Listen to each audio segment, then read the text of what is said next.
A brand new poll is out, and just days before the big and all-important New Hampshire primary, the NBC News Wall Street Journal Marist poll of likely New Hampshire GOP voters, Donald Trump still on top with 30%, but Senator Rubio is gaining ground. Rubio has risen, and now he is in second place at 17%. An Iowa caucus winner, Senator Ted Cruz, in third place at 15%.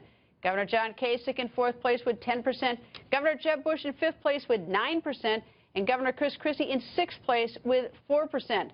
Senator Rubio's momentum is causing his opponents to go on offense.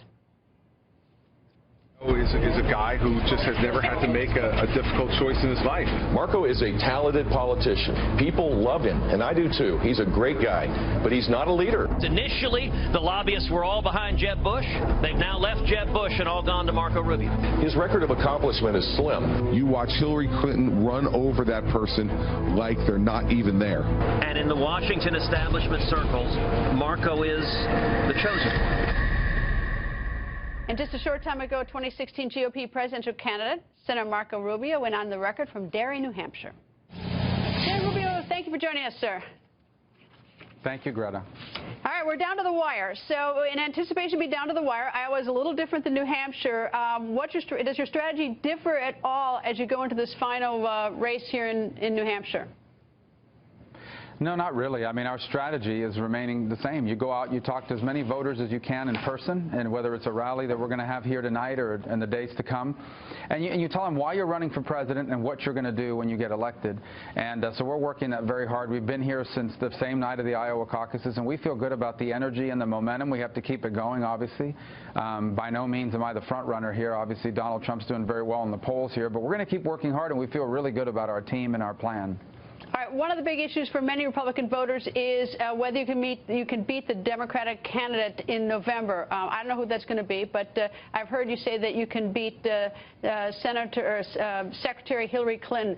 Why do you think you are any better positioned to beat her than, for instance, Donald Trump or Senator Ted Cruz or Governor Bush, Kasich or Christie or anyone? Because, first of all, I'm in the best position of everyone running to unify our party. We have a lot of differences of opinion on some key issues in our party, but I believe I'm best positioned to bring everyone together because we can't win if we're not together, but we also have to grow the conservative movement. We have to take our message to people that are living paycheck to paycheck. I've lived paycheck to paycheck. I grew up paycheck to paycheck. We're going to take the conservative movement to people that are living paycheck to paycheck. Take it to young people. You know, you come to my rallies, there's a lot of young college students there, young Americans. A lot of them are worried about student loan debt. I had a student loan just 3 years ago. I still had one. And so I think we can not just unify our movement, but we can grow the conservative movement. And these two things will allow us to compete against the Democrats in Ohio, in Michigan, in Pennsylvania, obviously in my home state of Florida, in North Carolina, in key states around the country where in the past we haven't done as well. And that's why the Democrats don't want to run against me. That's why Hillary Clinton and the Democrats attack me more than they attack any other Republican. I can't wait to run against them, though. All right, it was reported yesterday in the New York Times, Governor Christie denied it to me, said it was baloney that the two campaigns, his campaign, Senator, and Governor Bush's campaign, are sort of talking behind the back, basically joining together, putting a target on your back. Do you believe those two campaigns are talking to each other and pointing all their attention at you? Well, I don't know, and it wouldn't matter anyways. Ultimately, this campaign is not about attacking each other and tearing each other up. You know, we have differences of opinion. We can discuss those differences.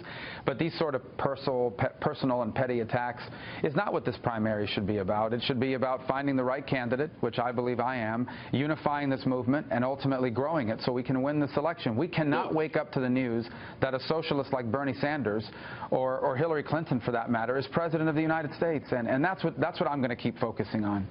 Did you watch the Democratic debate last night? No, I didn't. How could you not? I'm sure they continue. How could you not? I mean, don't you want to see what? Well, we had a rally. I mean, okay, you have a rally. I know what they're saying, though. Yeah, we had a rally, but you know what they're saying? No, I don't have a DVR in the Holiday Inn Express, but I can tell you that I can pretty much know what they're promising, and that is they're going to raise taxes on rich people. They're going to use the money to grow government. It's the same stuff they've been talking about. Look, the Democratic Party has become a radical left-wing party. There are no moderate Democrats left at the national level. And so they've really become extremist in their views, and that's why I know we're going to beat them. But first, we've got to get through this primary, and I'm excited about it. Are you going to beat Donald Trump? He's #1 in the polls right now, but you're moving up on the polls. You've had an improvement in the polls. You got to bounce out of Iowa. Do you expect to beat Donald Trump? Well, eventually I'll have to be the nominee. Look, Donald is very talented. I mean, he's done a...